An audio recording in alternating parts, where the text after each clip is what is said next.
2,000 ಮುಖಬೆಲೆಯ ಒಂದು ನೋಟು ನಕಲಿ ಆಯ್ತಾ ಅನ್ನೋ ಈಗ ಆತಂಕ ಶುರುವಾಗ್ತಾ ಇರುವಂಥದ್ದು, ಪ್ರಶ್ನೆ ಹೇಳ್ತಾ ಇರುವಂಥದ್ದು. ಚಿಕ್ಕಮಗಳೂರಿನಲ್ಲಿ ಈ ರೀತಿಯಾದ ಒಂದು 2,000 ಮುಖಬೆಲೆಯ ನೋಟು ನಕಲಿ ಆಗಿದೆ ಅಂತ ಹೇಳಲಾಗ್ತಾ ಇದೆ.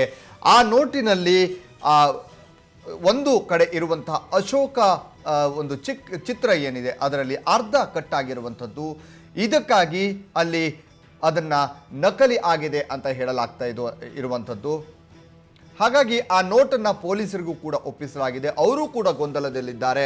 ಯಾಕಂದರೆ ಈಗಷ್ಟೇ ಬಂದಿರುವಂತಹ ನೋಟು, ಆ ನೋಟಿನಲ್ಲಿರುವಂತಹ ಕೆಲವು ಅಂಶಗಳು ಅಂದರೆ ಮೇಲ್ನೋಟಕ್ಕೆ ನೋಡಿದಾಗ ಎಲ್ಲವೂ ಕೂಡ ಅಸಲಿಯಾಗಿ ಕಾಣಿಸುತ್ತೆ. ಆದರೆ ಅದನ್ನು ಸರಿಯಾಗಿ ಪರೀಕ್ಷಿಸಬೇಕು ಅಥವಾ ಮೆಷಿನ್ನಲ್ಲಿ ಹಾಕಿ ಪರೀಕ್ಷಿಸಿದಾಗ ಮಾತ್ರ ಅದು ನಕಲಿ ಅಥವಾ ಅಸಲಿ ಅಂತ ಗೊತ್ತಾಗುವಂಥದ್ದು. ಓಕೆ, ನಾವು ಈಗ ಚಿತ್ರದಲ್ಲಿ ಅಸಲಿ ನೋಟ್ನ ಚಿತ್ರವನ್ನು ತೋರಿಸ್ತಾ ಇದ್ದೀವಿ.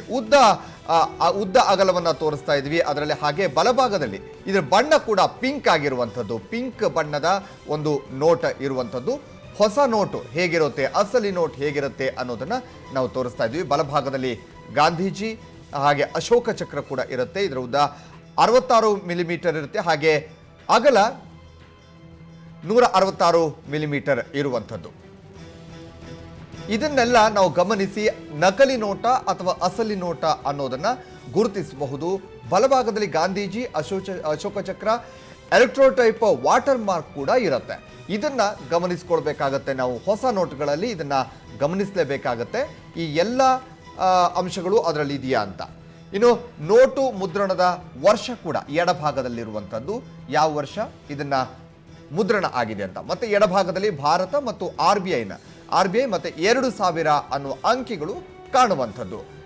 ನಾವೇನು ಮಾರ್ಕ್ ಮಾಡಿ ತೋರಿಸ್ತಾ ಇದ್ವಿ ಈ ಭಾಗದಲ್ಲಿರುತ್ತೆ. ನೀವು ನಿಮ್ಮ ಕೈಯಲ್ಲಿರುವಂತಹ ನೋಟು ಅಸಲಿಯ ಅಥವಾ ನಕಲಿಯ ಅಂತ ಈ ರೀತಿಯಾಗಿ ನೀವು ಚೆಕ್ ಮಾಡ್ಕೊಳ್ಬಹುದು. ಈ ಅಂಶಗಳನ್ನು ನೀವು ಗಮನಿಸಬೇಕಾಗತ್ತೆ. ಇನ್ನು ಆ 2,000 ಅನ್ನುವ ಪದವನ್ನು ದೇವನಾಗರಿಯ ಭಾಷೆಯಲ್ಲಿ ಬರೆದಿರಲಾಗತ್ತೆ. ನೀವು ನೋಡಬಹುದು ಅಲ್ಲಿ ದೇವನಾಗರಿಯ ಭಾಷೆಯಲ್ಲಿ 2,000 ಅನ್ನುವ ಒಂದು ಅಂಕಿಯನ್ನ ದೇವನಾಗರಿಯ ಭಾಷೆಯಲ್ಲಿ ಬರೆದಿರುವಂಥದ್ದು. ಈ ಅಂಶಗಳನ್ನು ಗಮನಿಸಿಕೊಳ್ಳಿ. ನಿಮ್ಮ ಕೈಯಲ್ಲಿರುವಂತಹ ನೋಟು ಅಸಲಿನ ನಕಲಿನ ಅಂತ ನೀವೇ ಪರೀಕ್ಷೆ ಮಾಡಿಕೊಳ್ಬಹುದು. ಹಾಗಾಗಿ ನೋಟು ಮುದ್ರಣದ ವರ್ಷ ಎಡಭಾಗದಲ್ಲಿರುತ್ತೆ, 2016 ಅಂತ ಇರುತ್ತೆ. ಮೊನ್ನೆಷ್ಟೇ ಮುದ್ರಣ ಆದಂತಹ ನೋಟು ಆಗಿರೋದ್ರಿಂದ.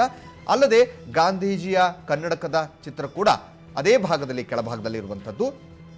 ಇನ್ನು ಕನ್ನಡಕ್ಕೆ ಅದರಲ್ಲಿ 4ನೇ ಸ್ಥಾನದಲ್ಲಿ ಕನ್ನಡ ಕೂಡ ಇರುತ್ತೆ. ಏನು ಎಲ್ಲ ಭಾಷೆಗಳನ್ನು ಕೂಡ ಬರೆದಿರಲಾಗಿರುತ್ತೆ. ಅದರಲ್ಲಿ 4ನೇ ಸ್ಥಾನದಲ್ಲಿ ಕನ್ನಡ ಕೂಡ ಇರುತ್ತೆ. ಈ ಒಂದು ನೋಟ್ನ ಕಲರ್ನ ನೋಡೋದಾದರೆ ಪಿಂಕ್ ಬಣ್ಣದ್ದಾಗಿರುತ್ತೆ. ಹೊಸದಾಗಿ ಬಂದಿರುವಂತಹ ನೋಟ್ನ ಕಲರ್ ಪಿಂಕ್ ಬಣ್ಣದ್ದಾಗಿರುತ್ತೆ. ಅಶೋಕ ಸ್ತಂಭದ ಒಂದು ಚಿತ್ರ ಕೂಡ ಅಲ್ಲಿರುತ್ತೆ. ಇದರ ಅಗಲ 66 ಮಿಲಿಮೀಟರ್ ಹಾಗೆ ಉದ್ದ 166 ಮಿಲಿಮೀಟರ್ ಇರುತ್ತೆ. ಬಲಭಾಗದಲ್ಲಿ ಗಾಂಧೀಜಿಯ ಚಿತ್ರ ಇರುತ್ತೆ. ಹಾಗೆ ಅಶೋಕ ಚಕ್ರ ಇರುತ್ತೆ. ಹಾಗೆ ನೋಟು ಮುದ್ರಣದ ವರ್ಷ ಕೂಡ ಅದರಲ್ಲಿ ಬರೆಯಲಾಗಿರುತ್ತೆ. ಇಷ್ಟು ಅಂಶಗಳನ್ನು ಗಮನಿಸಿಕೊಂಡಾಗ, ಯಾಕಂದರೆ ಈಗ ಹೊಸದಾಗಿ ಬಂದಿರೋದ್ರಿಂದ ನೋಟುಗಳು, ಇದನ್ನು ನಾವು ಯಾವುದು ಅಸಲಿ ಯಾವುದು ನಕಲಿ ಅಂತ ಗುರುತಿಸೋದು ಕೂಡ ಸಾಮಾನ್ಯ ಜನರಿಗೆ ಕಷ್ಟ ಆಗುತ್ತೆ. ಹಾಗಾಗಿ ಈ ಅಂಶಗಳನ್ನು ಗಮನಿಸಿಕೊಂಡಲ್ಲಿ ನಿಮ್ಮ ಕೈಯಲ್ಲಿರುವಂತಹ ನೋಟು ಅಸಲಿನ ನಕಲಿನ ಅಂತ ನೀವು ಪರೀಕ್ಷೆ ಮಾಡ್ಕೋಬಹುದು.